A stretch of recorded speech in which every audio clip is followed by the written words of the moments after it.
Neurology with teaching experience of 25 years, working as consultant neurosurgeon at Pune. Today we will discuss the first step of TRP. First step of TRP is cystoscopy, that is pan endoscopy. So you will have to say, I will use the smallest possible lubricated sheath without any force, with good illumination, with good irrigation. So when there is good irrigation flow directed towards the urethra, because of the flow, the mucosal wall will be lifted away from the instrument, thereby allowing the passage of lubricated instrument easily without any trauma. So gentle instrumentation. Then you will say, while passing the cystoscope, I will appreciate the natural or physiological narrowings and curvature of the urethra. The normal urethra is S-shaped due to presence of proximal and distal curvature. The natural narrowings in the urethra are external urinary meatus, then transition from the fossa navicularis to the penile urethra, and then the transition from the mid-bulbar capacious urethra gradually going to the proximal urethra, and then the membranous urethra, which is narrow and fixed. The membranous urethra is narrow because of tonic contraction of the skeletal muscle of external urinary sphincter. Two curvatures are responsible for S-shape of the urethra. That is, the distal curvature is at pinoscrotal junction. That is, it is at the junction of mobile penile urethra and the fixed intrascrotal urethra. This curvature can be overcome by stretching the penis. The second curvature is in the bulb. That is, transition from the capacious mid-bulbar urethra to membranous urethra. This curvature will be overcome by the depressing the sheath, that is the external end of the sheath. Because of depression of the external end, there will be elevation of the vesicle or inner end of the sheath. Appreciation of the natural narrowings and the curvature is important, particularly during the instrumentation with the resectoscope of 24 to 26 French, so as to prevent trauma and post-operative stricture. When you are passing the cystoscope from the penile and bulbar urethra, it is like passing through the tunnel which is lined by the pink healthy mucosa. Along entire urethra of the penile and bulbar urethra, there are multiple tiny openings. These are the openings of periurethral glands of Leiter. Periurethral glands of Leiter are present only in the penile and bulbar urethra. Maximum incidence is in the bulbar urethra, and that is one of the cause of the more incidence of the inflammatory stricture in the bulbar urethra. But absence of the Leiter's gland in the membranous and prostatic urethra. Now, when you are passing the smallest size lubricated sheath under vision with good illumination and with good irrigation flow, without any force, without any resistance, then if there is any resistance is felt, then it will be because of rigidity or tightness or narrowing or stricture in the urethra. If there is any presence of stricture, then find out the site. If it is away from the external sphincter, then one can go ahead with the Chassai's urethrotomy so as to have optical urethrotomy, visual internal urethrotomy. But if it is closer to the external sphincter, then optical urethrotomy with the Chassai's knife should be avoided, as some fibers may cut accidentally, resulting into post-operative incontinence of urine. So it should be dilated rather than cutting. Now, the membranous urethra is surrounded by the external sphincter, but cystoscopically one cannot have the identification of the external sphincter. One can just appreciate or demark the contractile element. It has got typical appearance of pink anus, that is central depression with the pink mucosal folds radiating outward in all directions. Once you progress from the membranous urethra, which is the fixed part and surrounded by external sphincter, when you start going towards bladder neck, there will be prominent anatomical landmark Veru, which is the widening and protrusion of the urethral crest. It marks the midpoint of prostatic urethra, that is bladder neck to apex is the prostatic urethra, and from the bladder neck to the Veru marks the embryonic origin of proximal prostatic urethra. It is an important landmark deciding the distal limit or distal boundary of TUR resection. So it has to be preserved properly. Just distal to Veru is external sphincter, which plays important role in continence of urine. Also, the distal extreme limit of the lateral lobe, called as apical lobe, is in vicinity of Veru.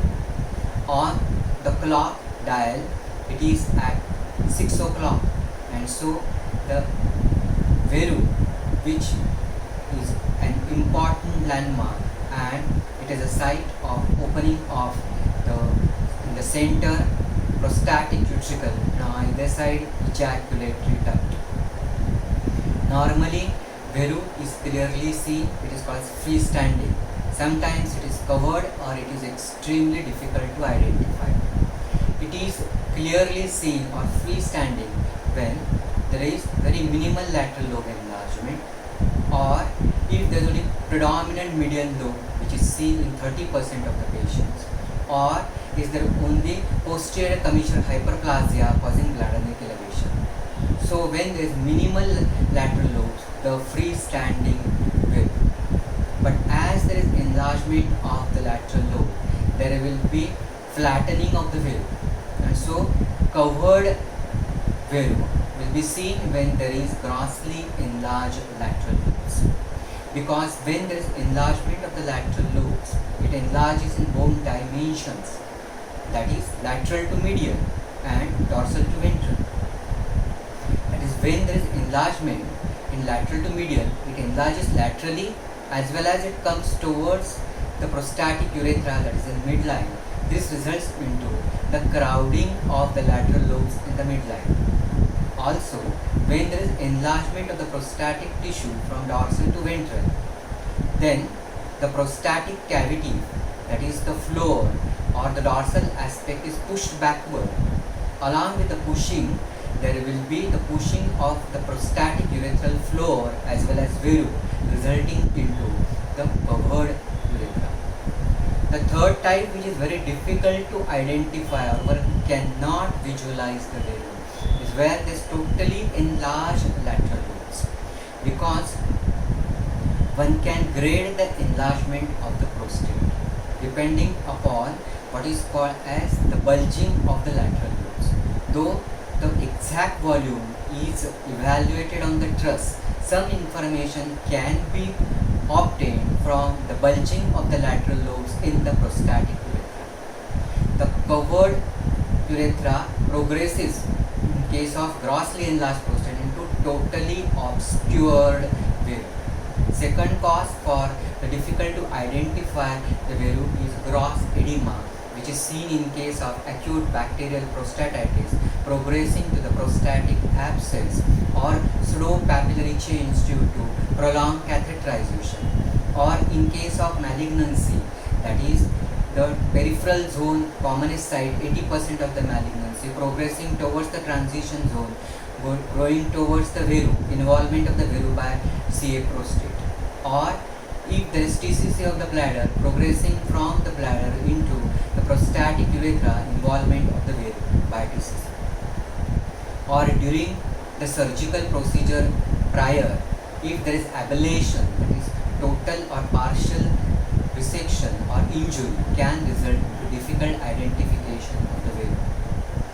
Then digital rectal examination so as to give a counter pressure to identify the Veru is important. because Veru is an important landmark, because if you preserve the Veru and if you don't go distal to the Veru, chance of damage to the external sphincter, which is important from the continence point of view, and in vicinity of the Veru is the presence of the apical lobe, which is important for giving the good caliber flow post-operatively.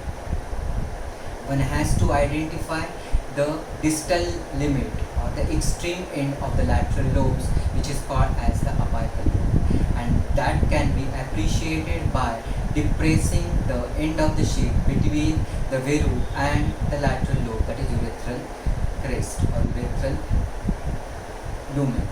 So we have seen the Veru. Now comes to the lateral lobe. Normally the lateral lobe is concave, but one has to appreciate how much is the enlargement of the lateral lobe because of the movement going from the median, going from the Veru to the bladder neck. One important point which I forgot is that whenever you are going from the bulbar to membranous, there is sudden change in the direction. That is, horizontal direction of the urethra suddenly becomes a steep vertical going towards the bladder neck behind the symphysis pubis, and this curvature has to be taken care of by depressing the external end of the sheath. So when you are progressing from the Veru to the bladder neck, then because of the movement and the presence of the sheath, the lateral lobe is displaced dorsally and laterally. So once you progress from the bladder neck into the Veru, there will be further displacement of the prostatic tissue laterally and dorsally. So when you come back from the bladder into the prostatic urethra, the displaced prostatic tissue will bulge back into the prostatic urethra to give some idea about the lateral lobe enlargement. Once you withdraw the sheath further from the Veru into the membranous urethra, further information about the bulging of the lateral lobe will be appreciated. Though the grading or the enlargement of the prostate, the exact information is on the truss, still the grading of the enlargement of the prostate on cystoscopy is depending upon the bulging of the lateral lobe. Now that grade of bulging of the lateral lobe, the lateral lobe is concave. If grade 1 enlargement, that is, it is bulging but not touching in the midline. Grade 2 enlargement, where it is bulging and even touching in the midline. Grade 3, where it is not only touching in the midline but it progressing on the either side for 2 to 3 cm. And when it is progressing beyond 3 cm because of the kissing lobes going beyond, then it is the grade 4. So this gives the information about the enlargement of the lateral lobes. Now from the lateral lobe, when you go towards the bladder neck, there will be presence of the median lobe which arises from the periurethral zone. This is typically pedunculated, present at 5 and 7 o'clock. Normally there is a what is called as groove or demarcation line between the median lobe and lateral lobe, which is present at 5 and 7 o'clock. That is, at a 5 o'clock there is a groove which demarcates the left lateral lobe from the median lobe, and at a 7 o'clock there is a groove which demarcates the median lobe from the right lateral lobe. Now in presence of the protuberant predominant median lobe, there will be presence of third natural curvature, because it will be again difficult to negotiate, and then one has to depress the external end of the sheath further so as to negotiate the median lobe. One has to negotiate between the lateral lobe and the median lobe, that is at 5 o'clock groove or 7 o'clock groove. Sometimes it is so much protuberant that one has to give the head lobe position so as to negotiate the median lobe at 5 or 7 o'clock groove.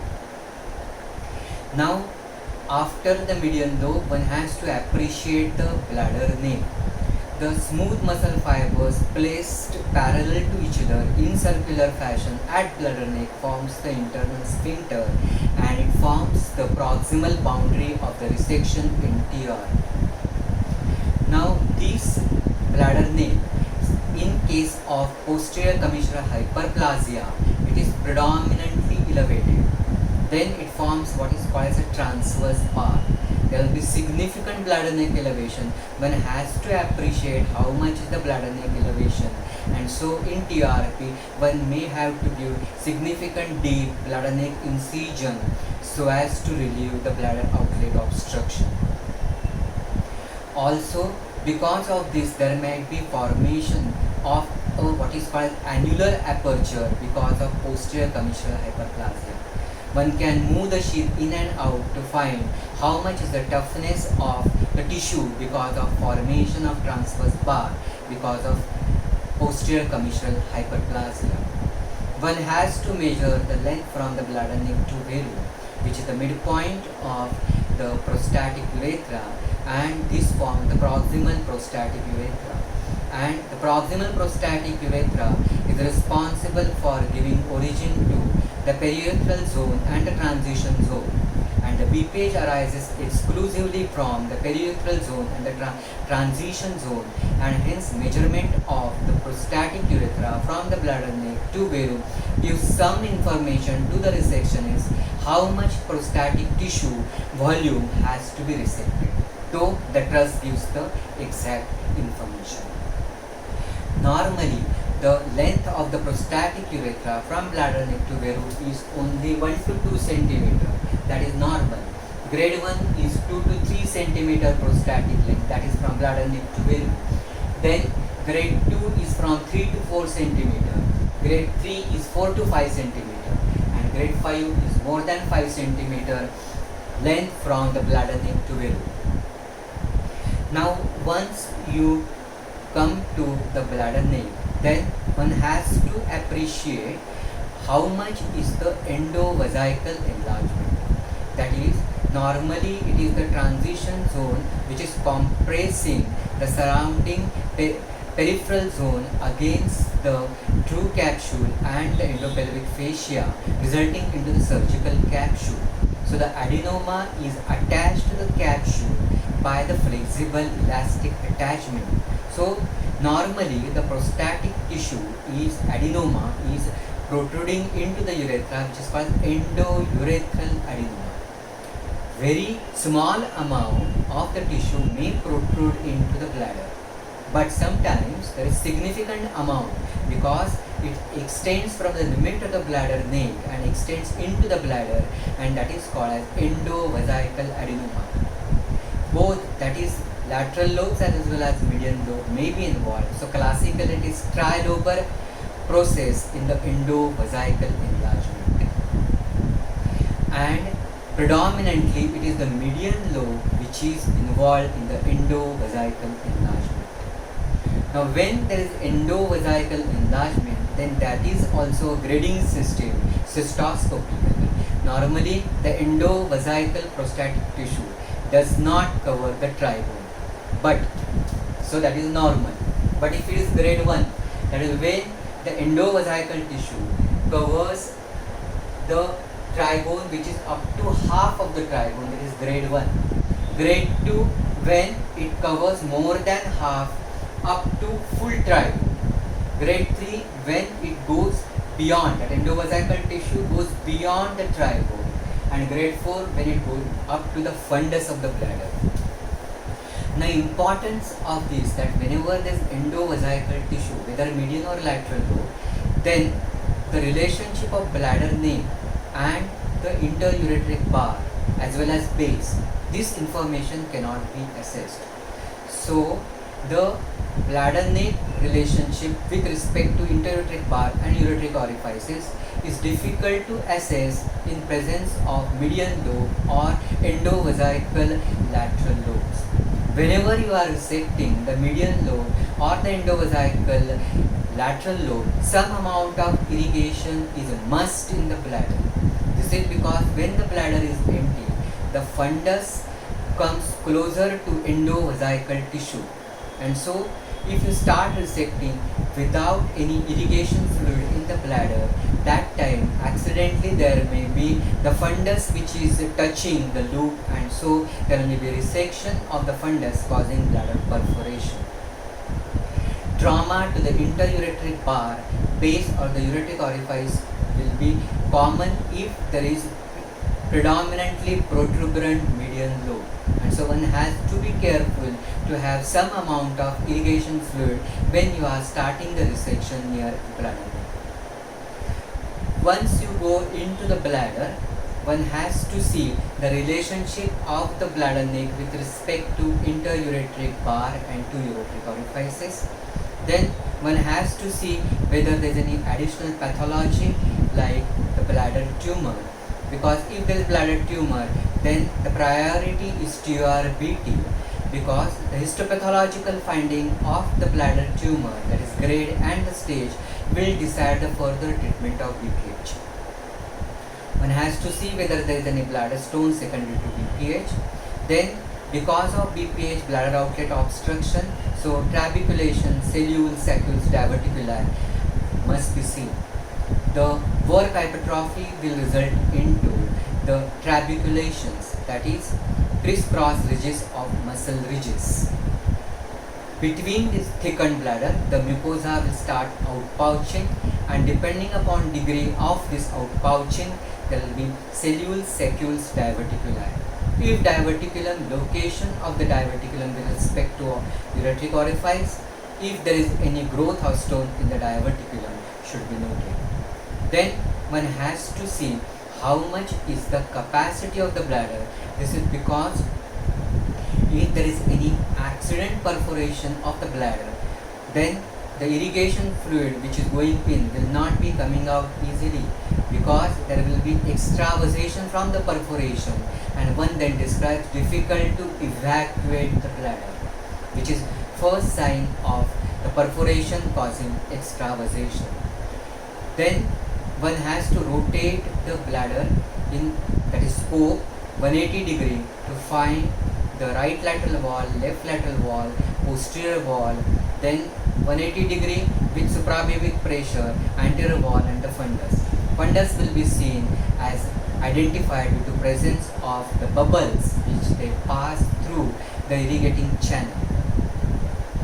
After the complete evaluation, some amount of irrigation fluid should be kept, so that even one accidentally starts the TURP near the bladder neck, some amount of fluid which is present in the bladder will keep the bladder wall away from the loop, thereby preventing accidental perforation of the bladder.